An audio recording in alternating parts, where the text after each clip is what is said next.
United stand. This is your Manchester United versus Tottenham preview, but it's also some breaking news that's more depressing than that league table.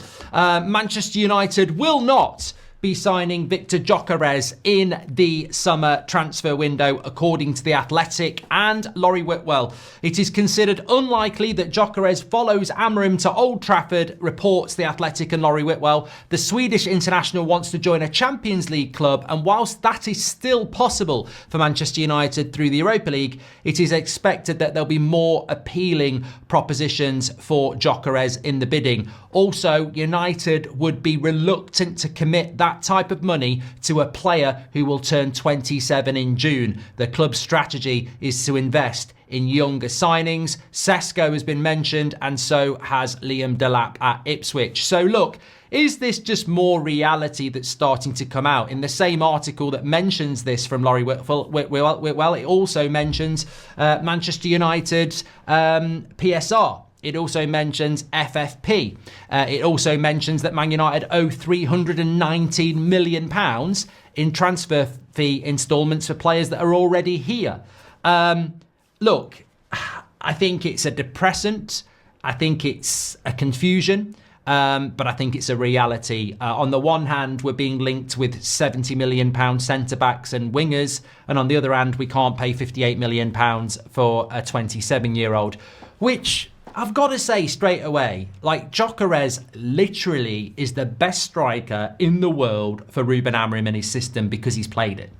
So if we're turning away from that because he's 26 and he's going to be 27 in the summer and we don't want to pay £58 million, that is terrifying as to just how long this journey is going to be and how difficult it's going to be. Because what you're effectively saying is we want to buy another young striker. And my big issue with this story is that if we're not willing to pay £58 million for a 27-year-old striker that suits Amorim's system, then we truly are in trouble. But I think we're in trouble anyway, but we truly are in trouble. And I'll tell you why. £58 million for a striker is not a lot of money. 27 years of age, only just 27, is not old. And biggest of all, we need an experienced striker. So if we're not willing to buy a 27-year-old, you're not going to buy an experienced striker, which I think we all universally agree. So the Ineos strategy is not to buy a 27-year-old, 60 million striker who suits our system and is experienced. Well, I don't see how we're going to improve then, because if the issue with Xerxes and Rasmus and Obi Martin is that they're young and they need to be developed, and we're looking to buy another young one, we're just stocking young strikers. Like, we need an experienced striker, and we're not willing to pay £60 million for one because he's 27 in the summer. I mean, Harry Kane's into his early 30s. Lewandowski's well into his 30s. You're going to get 5 years of Gyökeres before he's 32. It's £60 million. I mean, it's a good deal. It's a very good deal. Or is it the fact that United know they're going to get snubbed, that they don't want to do the deal? Either way, it's a concern. If it's financial, if it's age-driven, how do you ever get an experienced striker? And if it's the fact that the player doesn't want to come to Man United, well, look at the league table. There's probably a bloody good reason for that. So it's more concerning. I mean, obviously, we're not going to go for Osimhen then, are we?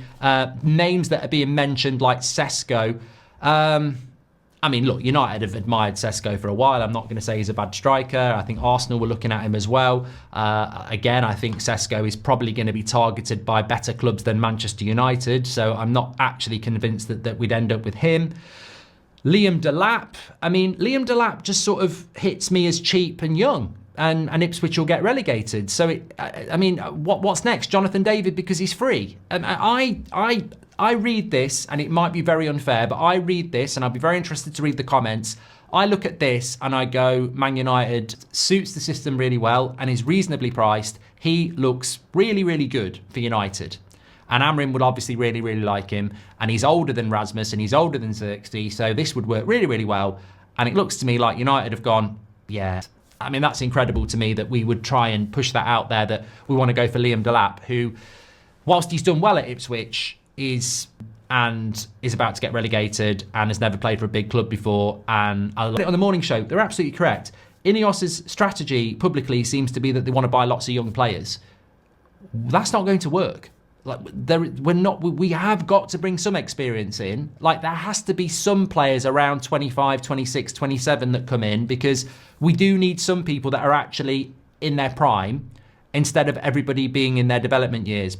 We absolutely need that. So it is concerning, but for me, the big red flag is always they don't want to spend 60 million on a 27-year-old. I mean, it's not even that much money, but you know, it's the way of the world, and I don't think the way back for Man United is going to be a short one. If I'm being completely honest, I think it's going to be a long one. So get your comments in on that.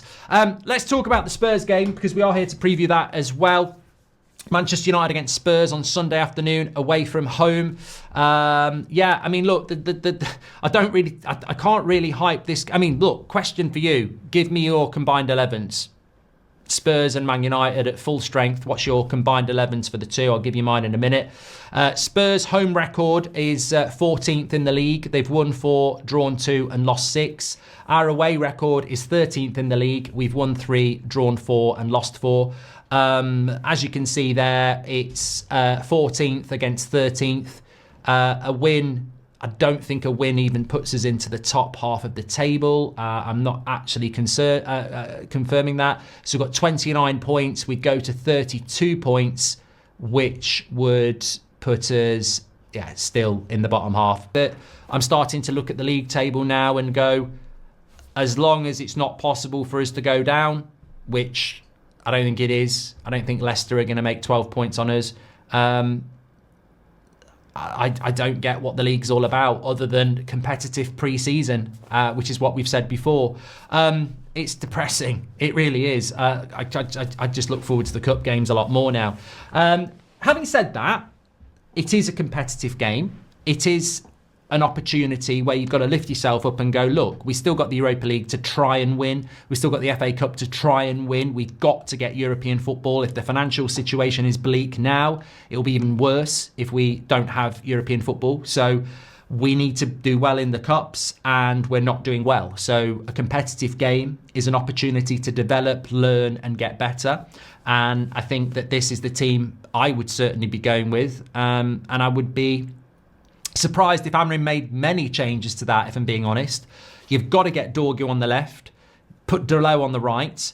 We haven't got Martinez, and I don't really like the idea of Yoro playing left-sided centre-back with Dorgu, who is playing his first, Premier League game on the left-hand side if he plays there. So I just thought, well, instead of dropping a Mazraoui or Delo, why not put Mazraoui on the left side, because he's experienced and he does well, next to Dorgu, Maguire centre,